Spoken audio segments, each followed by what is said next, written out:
Hi, I'm Randy Cantrell. Welcome to the Year of the Peer podcast with Leo Bottary. This podcast is based on a simple truth. Who you surround yourself with matters. Author and keynote speaker Leo Bottary will interview thought leaders from all walks of life who will share how they leverage peer advantage and show you how engaging your peers more purposefully can hold the key to greater success in business and in life.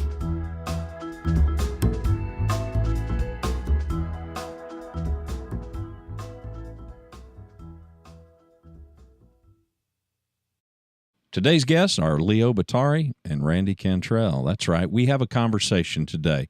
Big, think big. It's a long-standing admonition for higher achievement. And today we share an update, a discussion about our big plans for the future. You, along with all of our guests, have spurred us on to end the year in the strongest fashion possible. We've got some exciting guests lined up for the Year of the Peer podcast.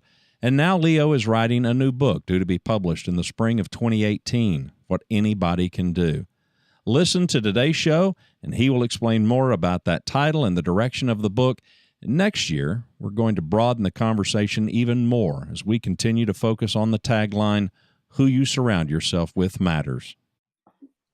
Well, welcome back to another episode of Year of the Peer with Leo Bottary. He is Leo Bottary. I am Randy Cantrell, coming to you from Dallas. He is in Crested Butte, Colorado. So we decided that we would get together. It's about that time, and as we hit the record button today, we are coming up on Labor Day weekend, so we're kind of rounding the third quarter pole here and headed toward the end of the year. It's been from my perspective, a very rewarding year, Leo, with these conversations that we've had, and I know that some of these conversations, even though the title is Year of the Peer, the scope seems to have expanded as the year has gone on, and it kind of leads into this book that you're now working on, due to be published in the spring of 2018. So update us a little bit.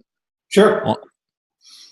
Yeah, so the Taylor and Francis Group actually acquired Bibliomotion last year. Bibliomotion was the publisher of The Power of Peers, How the Company You Keep Drives Leadership Growth and Success.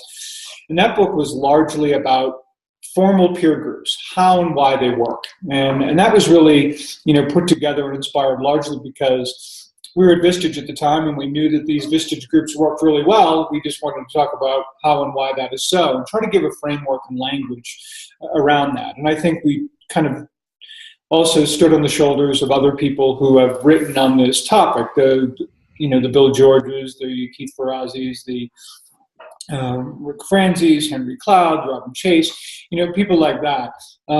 At the same time, of course, when you consider the number of leadership books out there, right, there are very few on this topic of not only our peers, but to your point, and how we've expanded it this year, kind of all the people we surround ourselves with and what they can mean to our lives. And this kind of brings us to, I think, what we've learned during the Year of the Peer about the value and importance of all the people who surround us, but also I think it really inspired what a second book would be all about. When I envisioned, I guess, a second book, this was not the direction I was headed originally. And I think, so this direction has really been inspired by these conversations, by the keynotes I've done, the workshops that I've done, since the launch of The Power of Peers, and then of course throughout the Year of the Peer, and that's been really exciting.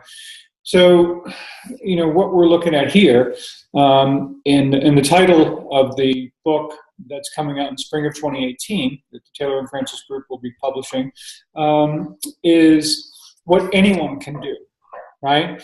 Why, who you surround yourself with, will really drive opportunity, change, and growth, right?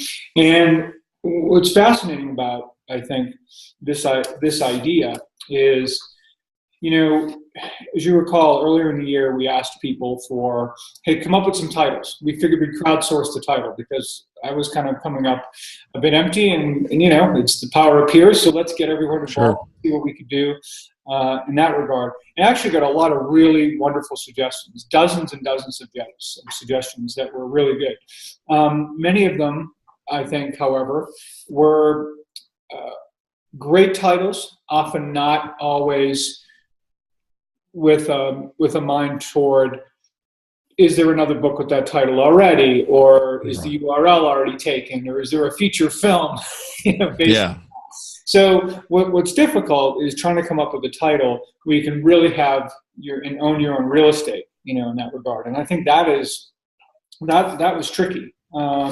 So what ended up happening was I'm looking through all these great titles and great suggestions people have offered, but none of them really helped us carve out that real estate that we needed.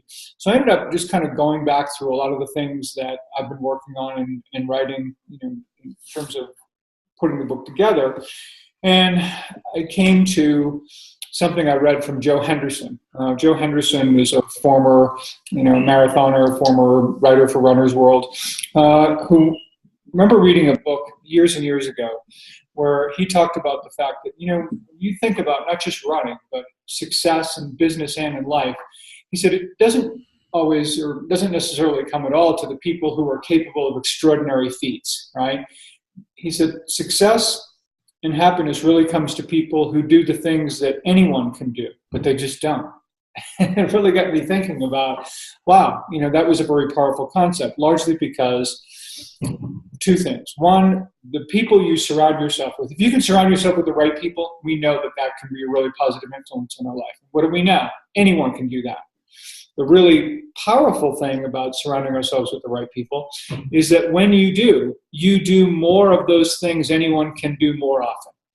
And so I think with that, I really started driving, this idea of what have we learned from everyone that we've talked to throughout the year. And we talked to a lot of really successful people just on the podcast, let alone, other people I've seen. And not one of them you think, wow, they did something that no one else in the whole world could ever have done. Right? Yeah. I mean, they committed themselves to something, had a certain discipline about it, a certain passion for it, all of these kinds of things that at the end of the day, they're what anyone can do, but they just don't. And these people did, and that's why they're where they are. So, and I think in many respects, they also acknowledge that they didn't do it all by themselves. Right. They have help, and they had a lot of people around that really made a difference in their lives. So I think that's kind of probably been a big aha for me, this year in terms of, what the year of the peer is all about, how we've expanded this idea that of who we surround ourselves with matters, being family, friends, parents, teachers, people that we mentor, all of these people that surround us that have a positive influence in our lives and also can hold us accountable to do those things that anyone can do just a little more often. Well, the thing that came to my mind in the first book, you talked specifically of CEOs and CEO groups and people surrounding themselves with peers in that context, and how that is just a fraction of the population of CEOs.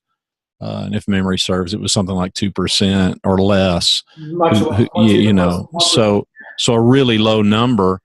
And I remember one of the things that you mentioned in the book, in the first book, The Power of Peers, was we're looking for that to just happen organically, that we, in many cases, CEOs in this particular case, but I think it's probably true of all of us, that we may not act with the intention and do it intentionally. We're just kind of hopeful that people will just show up. Sometimes they do, sometimes they don't, but that, to me, even the title of What Anyone Can Do, you can do it, but to me, the operative word is you've got to do it. Will you? Yeah. Will you? And will you act with some intention, to put the right people in place? And I get that we don't always have the choice. You and I have shared a bunch of stories with one another just about things that happened to us, particularly when we were kids. And it's amazing, all these successful people that we've talked about, and everybody can hearken back to the 10-year-old version of themselves and whatnot. And yet when we get to adulthood, maybe we're still expecting those kind of people to magically show up for us, when in this day and age, especially with all the technology that we've got at our disposal with social media, we have reached out, and people have reached out to us by way of LinkedIn that you have never met and I have never met. And so there's a whole lot of intentionality, if that's a word, that's happening to help us do that.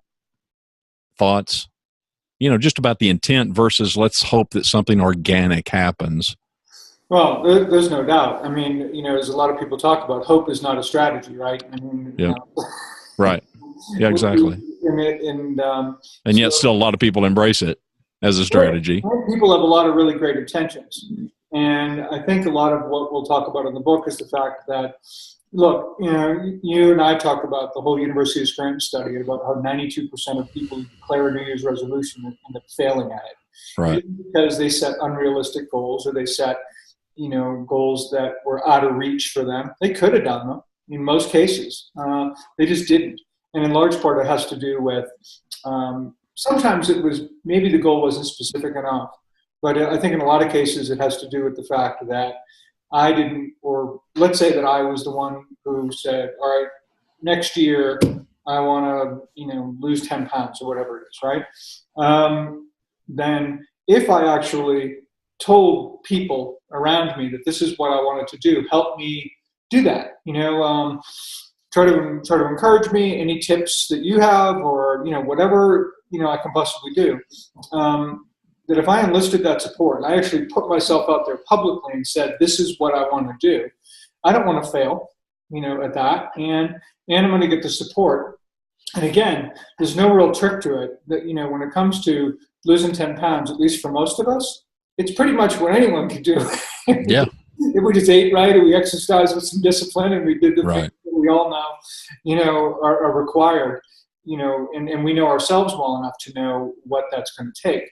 But I think, so communicating intentionality to your point, but enlisting others so that your goal, your plan kind of becomes everybody's. Everyone's got a little stake in it. And I think very importantly, you will help them do the same thing. Whatever their goal happens to be, whether it's in business or their health or, they want to take more vacation time, whatever that starts to look like, you can be that support for that person, and they can be that support for you. And when we do that for one another, there's nothing like it. I know we're kind of talking about, the book and Year of the Peer and everything today, but, a lot of what I've talked about this year about Edelman Trust Barometer and about trusted institutions being down, and that, but yet, and in the face of that, sometimes we're in a country where we don't always listen to each other very well. We have all this political divisiveness and all.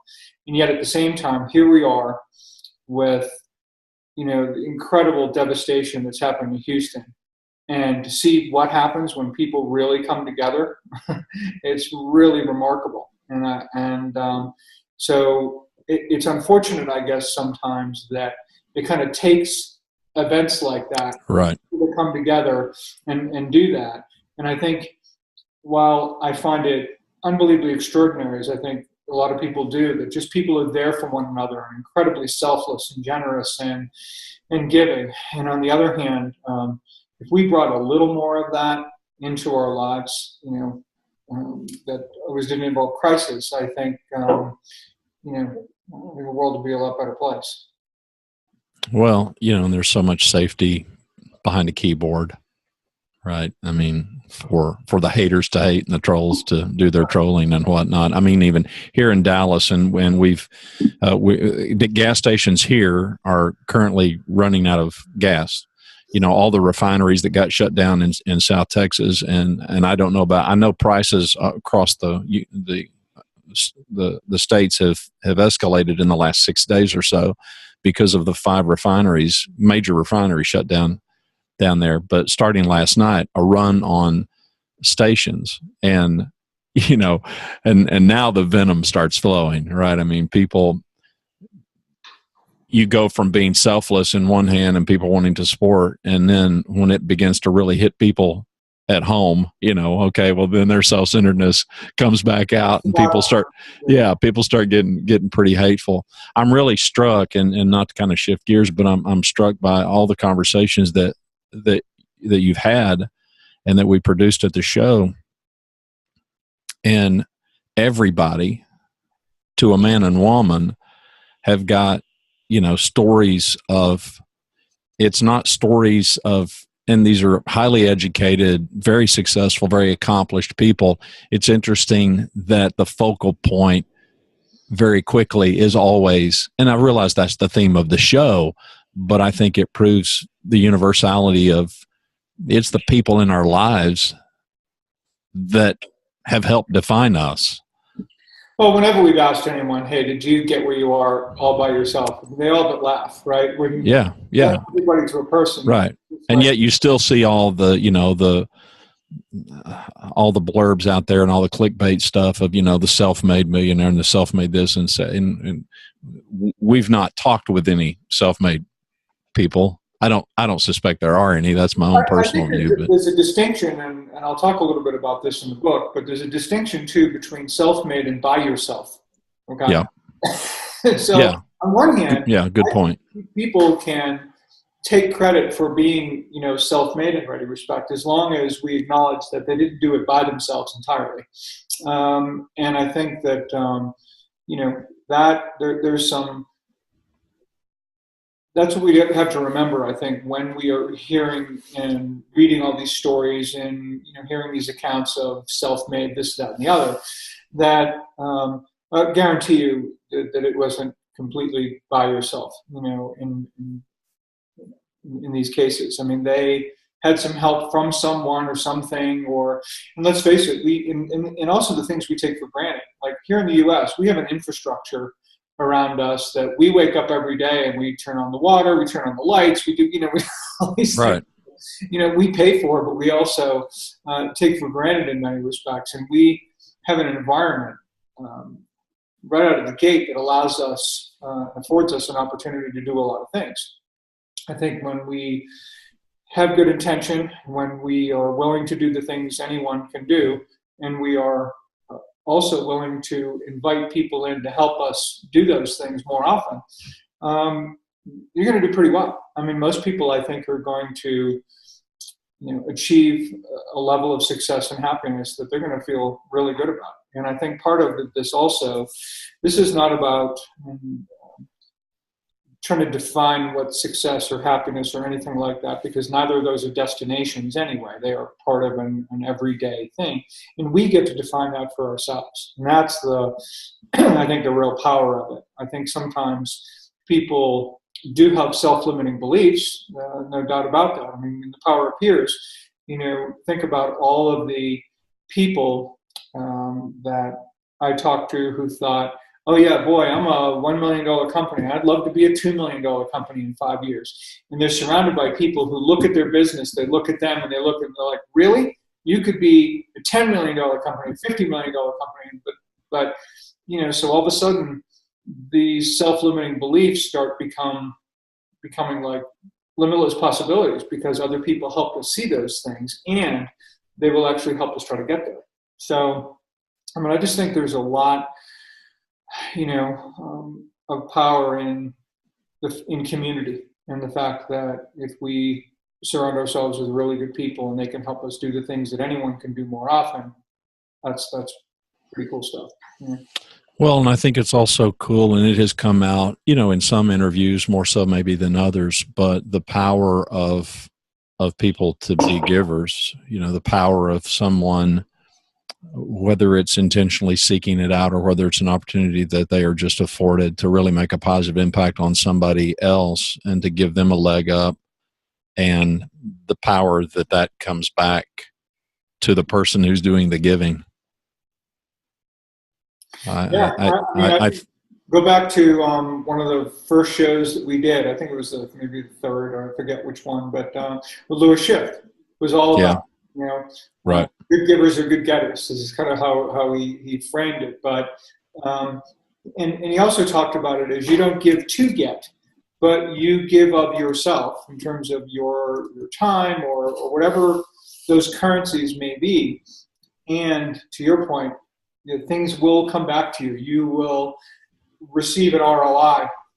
Again, sure. Currencies we're talking about here, not always financial, but things come back to us that can be, extremely powerful, and oftentimes things that we never expected. That's for sure. One of the things, I don't know if I told you the story actually, but many years ago, when I had my own agency, And one of the little policies that I wrote about one time was that we interviewed anyone who called us and asked for one, whether we had a job opening or not. And for me, that was part of being in a situation where I had earlier in my career been out of work for a while. It was after like the late 80s when you had the collapse of the real estate at the time. I was working for a big developer. If you weren't in a house or something, you were right. The communications guy was gone.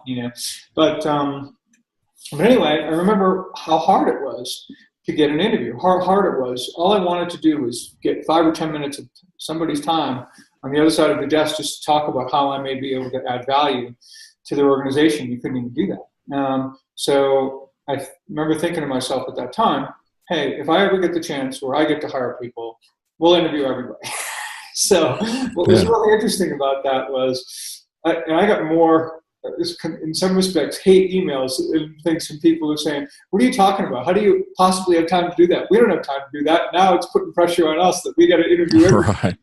And the reality is you do have time. Sure. So I used to do them at like 8 in the morning. It would be like 20, 25 minutes. It would be really clear, with someone when they came in, that this is kind of what we do, how it's done and all.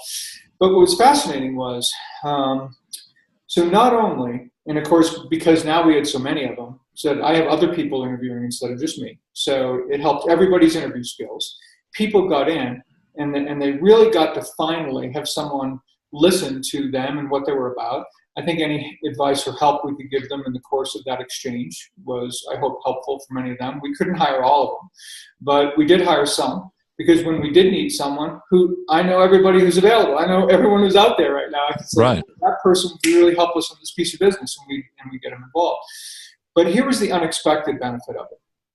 So what would happen is these people would get hired by somebody eventually, right? Mm-hmm. So then, and when they did, and when they get hired by these prospective clients, who when they started looking for a PR firm, they were all about, you got to talk to Leo, you got to talk to those guys over at Bottary Partners, because I got to tell you, when no one would talk to me for a long time, they were the folks who gave me an audience when no one else would. So now all of a sudden we're getting all kinds of business from people who, and that was not our intent, going in at all, but yet here was something that was actually coming back to us in a way that we never expected, just because, I really, in many respects, it was just really kind of a promise that I kind of made to myself to just try to do the right thing and give people an opportunity, and then we get financial gain out of it. Who knew? But it is one of those stories, I think, that, and I think these are the kinds of things that Louis Schiff and,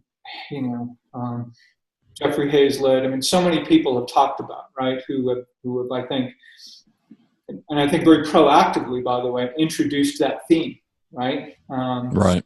And it's really powerful, no doubt about it. Well, and so many of these people, have talked about just whatever anybody wants to call it, serendipity, the happy accidents that happen, like that one for you, that come as a result of people being willing to give without any expectation at all.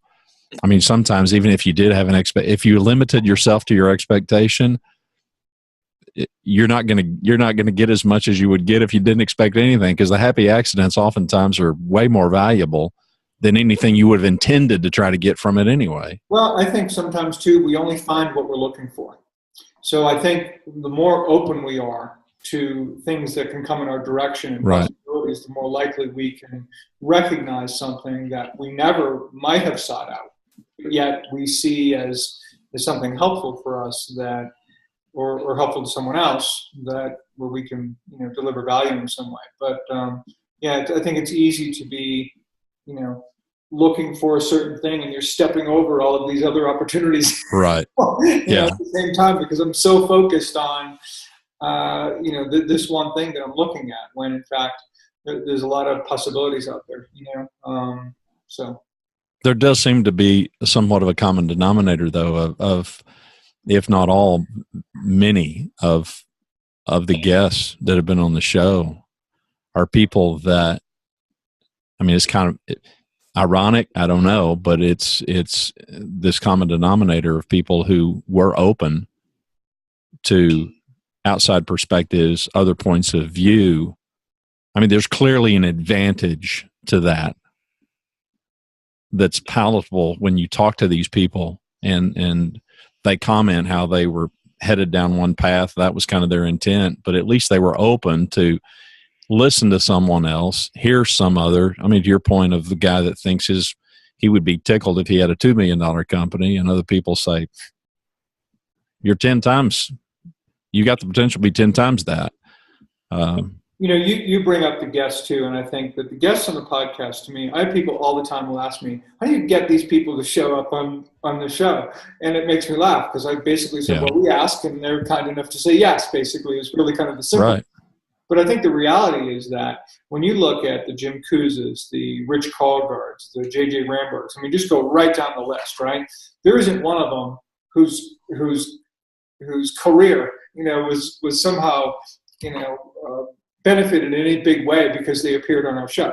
No. They appeared on our show out of pure generosity, as far as I'm concerned. I mean, there just wasn't, our interview with Claude Silva, for example, people like that, already well-known, already incredibly successful, do things on bigger media outlets, certainly, than what we're doing. But what they did was they liked the topic of the conversation. They wanted to add their voice to it.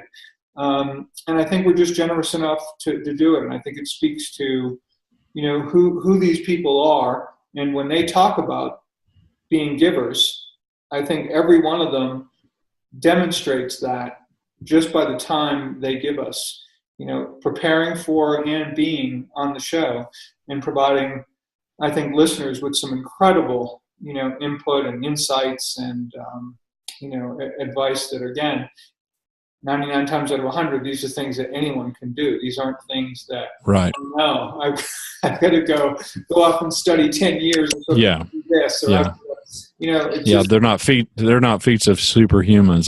That's for sure. Maybe it's a little bit like Tom Peters. I think it was, Tom Peters and Bob Waterman in Search of Excellence, said monomaniacs on a mission. And in some cases, that's it. They're just so passionate and so driven to make their mark in the world in a certain particular area of endeavor. But beyond that, man, they're very open, very vulnerable. Well, I would say very courageous to be vulnerable, to open themselves up to outside influences, which is impressive. What they do is palpable. I mean, there's no question about it. I mean, yeah, very much so.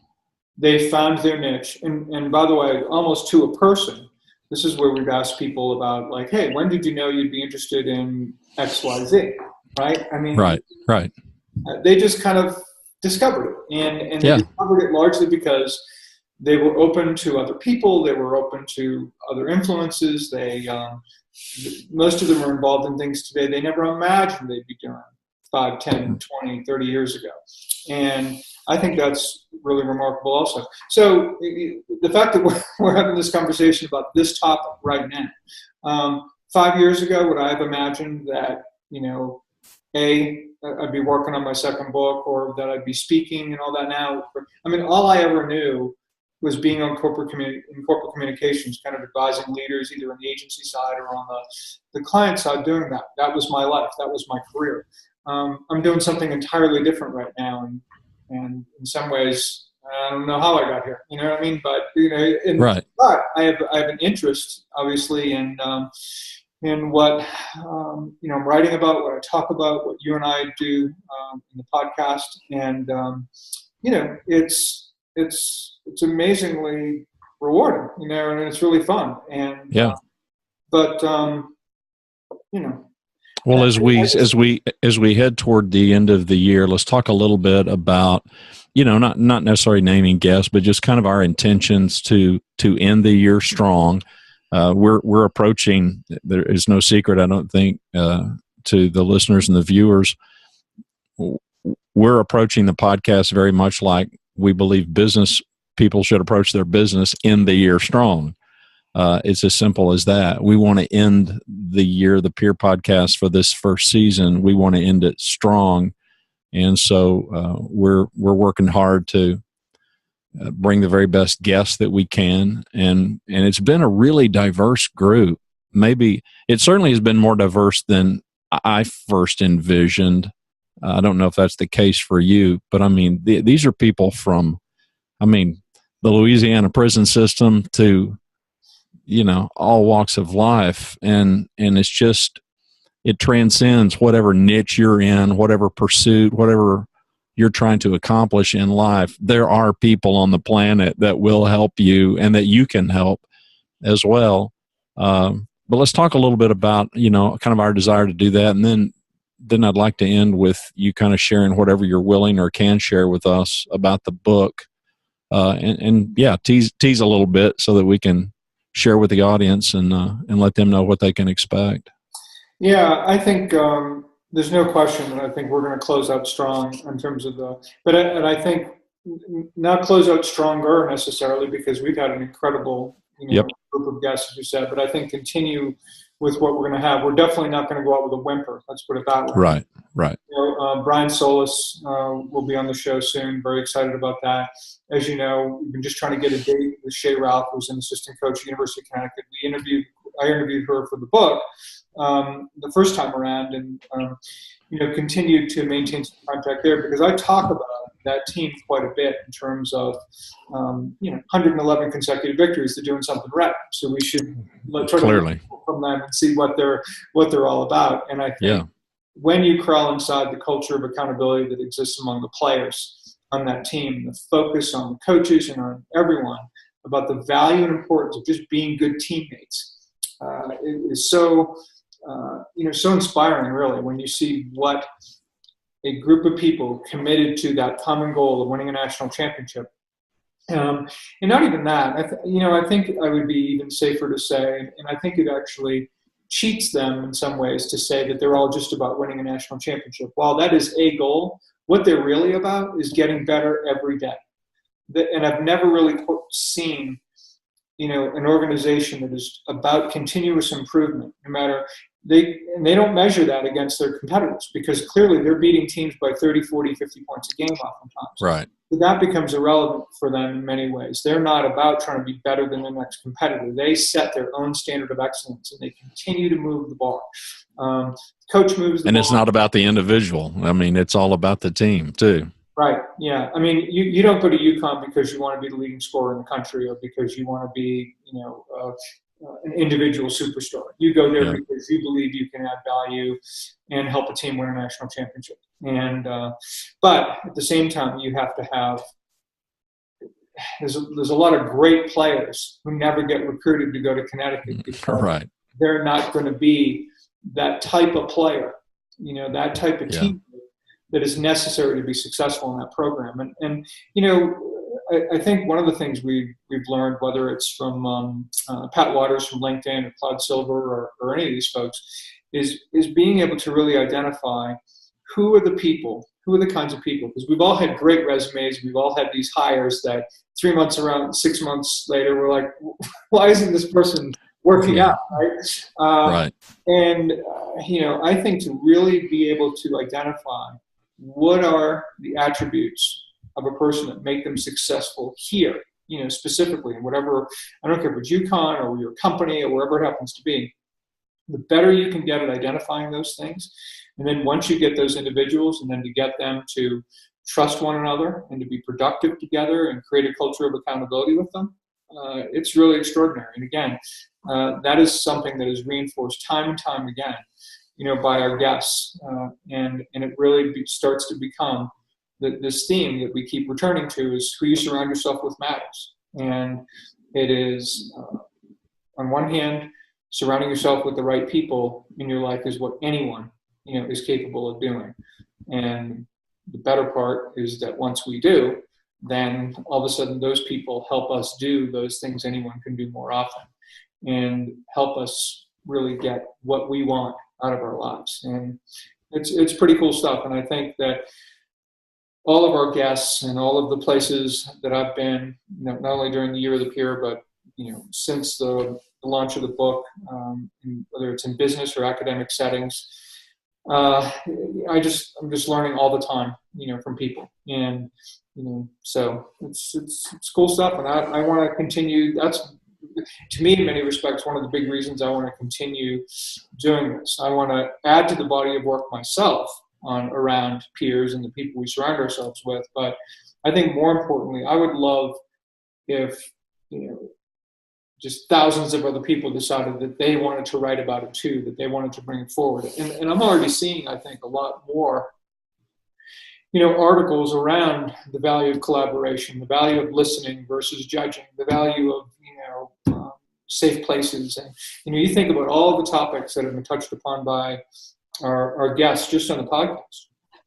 And I think these topic areas are starting to bubble up, and I think that's really good.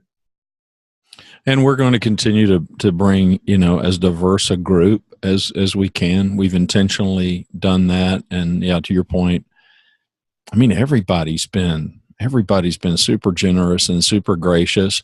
But I think the approach that you've taken with the show has benefited in that it's a conversation. And every time you and I reach out to someone, it's, here's the conversation. Who you surround yourself with matters. And we think you could contribute to the conversation. And that's exactly what it is. It's not this grilling session. It's not this interview session. I mean, it's dialogue.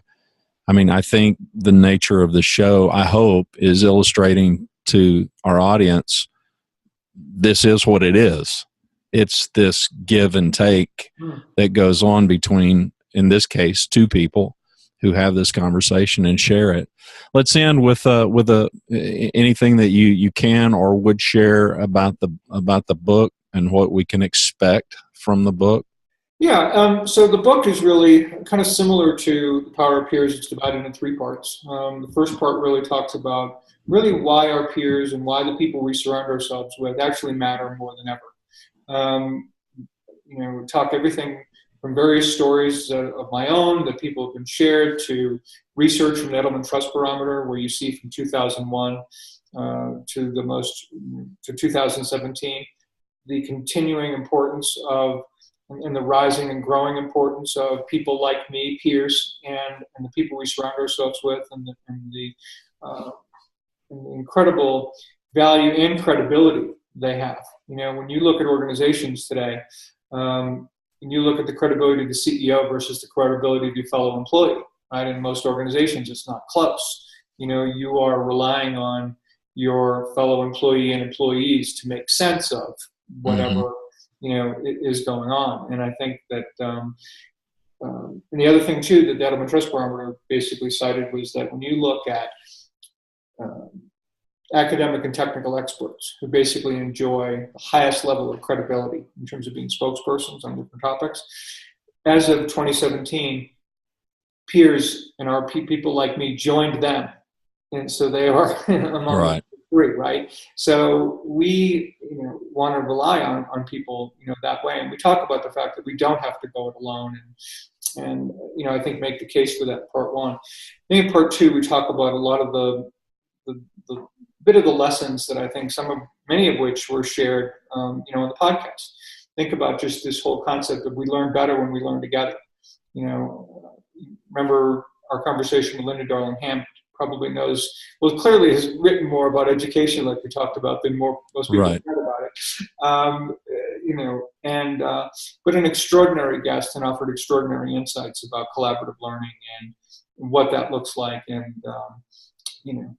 we've all, for any of us who've been in a book club, we've experienced what that's like, right? We know that if we get a half a dozen people, you all read the same book, you spend a couple hours talking about it, you're all going to leave with a better understanding of the content than when you walked in the door. I don't care how many times. That's right. So, I think things like that. And so we'll talk a lot about, I think, just the kind of things. We even get into communication, obviously, because you can't collaborate effectively with someone if you're not a good communicator. And I think one of the things that, and I tell a kind of very personal, in some respects, horrific story, at least, from my personal self in sports that I won't, talk about here, but I want to write about it in the book.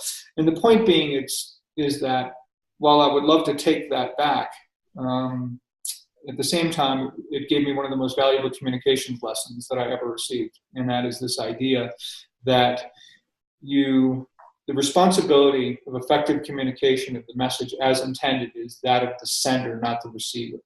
So if the receiver doesn't get it, don't blame them. Leaders don't blame the receivers.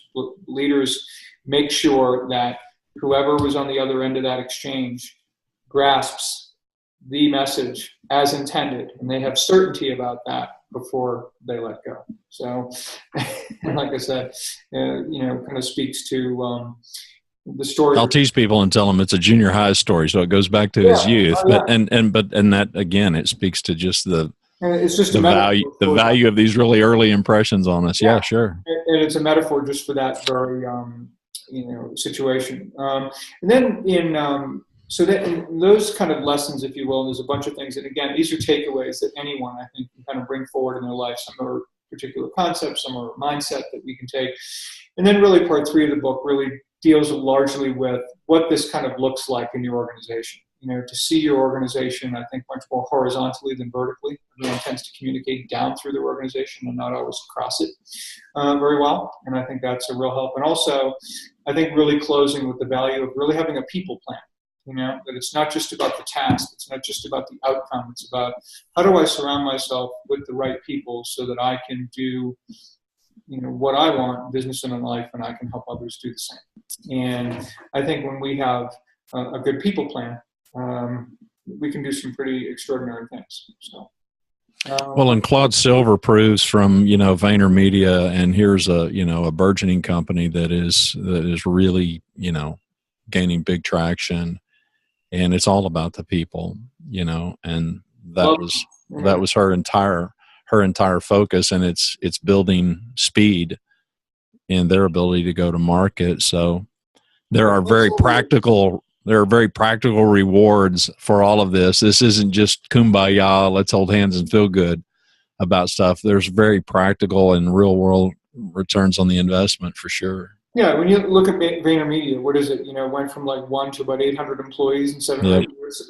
Yeah. 700 or 800 employees, and with a real focus on, I don't imagine going into that organization with everyone sitting around staring at spreadsheets, right? Right. They are all about focusing on the things that allow all of those other great things to happen. The great work, the great, things that allow for financial success. And, I think we've had a lot of examples of that over the years. We've had Hal Rosenbluth Travel, who wrote The Customer Second. We've certainly had Herb Kelleher, who decided, shareholder value, very important part of the CEO's job. Are shareholders my number one concern? Maybe, but I know that if I focus on them, that's not going to get me that result, right? What he needed to focus on was his people and his employees who would deliver incredible customer service, who also, by the way, are big contributors in the communities that they operate, and they do a lot to, how many times do most people fly in a given year? Yet they have a way of establishing a relationship with a customer who uses their product probably pretty infrequently in the scheme of things, right? Yeah. And yet doing those kinds of things really well, that's what's made them the financial, success they've been. How many other airlines were losing money?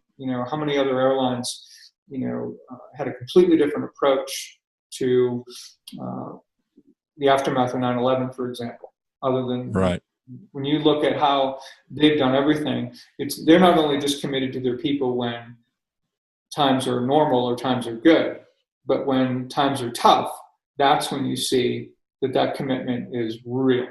And, I think about VaynerMedia, I think about what Claude Silver does and what Gary Vaynerchuk does. I mean, all of that. But it is part of who they are, which is why it is so difficult to replicate. You just can't take these cultures and just say, I'm going to create the checklist of the things they're doing, and I'm going to start doing them. Because unless it's really part of who you are and your belief system, and you're just never going to pull it off. You're certainly not going to pull it off during difficult times. You're going to revert to all of the things that that's right. Do. But I think it's what makes them really successful. And I think the more that we can be committed and focus on one another to see the best in one another, I think the better we're all going to be for it. So I think the book really touches on those things. I think it's certainly in a similar way the Power of Peers was directed at business leaders and educators. And I think in many respects, this will be true for this. Business leaders, aspiring organizational leaders of any kind. But I think that anyone who reads this book would regard the content as relevant to them, and they can connect with it rather easily and can tie their own experiences to the experiences of either my own or the podcast guests or other people I've met throughout the year, and really be able to go, aha, the answer has been sitting right next to me, right beside me, all along. Right. And I think once people realize that, it's going to be pretty powerful. Well, and that's the hope. The hope is we're clearly evangelizing the message and preaching it as loudly and as strongly as we know how. And we're looking at a rough target date for the publishing of this book. When? Spring. So spring of 2018. Publisher has me pretty specifically talking about this in terms of a season versus a month. Yeah, right. And I will tell people, first of all, I want to thank everybody for giving us their time and attention. First of all, thanks to all the guests that we've had and the future guests that we're lining up, and a special thanks to all the viewers and all the listeners. I hope that you'll hit subscribe. I hope you'll subscribe to the podcast, hit subscribe to the YouTube channel, however you prefer to get the content. I'm going to personally hawk, for some positive reviews over at iTunes. It can't hurt. We never do that. So I'll be brassy this time and ask people if they care to do that. You can find everything that you need at Leo's website. That's Leo Bottary. That's LeoBottary.com. And I appreciate you doing this, and I want to give you the last word. Well, just appreciate you doing this. This podcast doesn't happen, without you. It was your idea. It was your inspiration. It was everything. And I know that our plan will be to continue doing the podcast next year. I think we'll change things up just a little bit with it. I look forward to a show where we will co-host next year, which I'm really excited about. And so all good. And yes, thanks to everybody who has ever been a guest or has listened to even one of these podcasts in the past, and hope that, if you have listened to a podcast, enjoyed it, have a look at some of the other incredible people who've been on this program, and pick one or two or more and have a listen to the show. And, I think you'll get a lot from it. So thanks.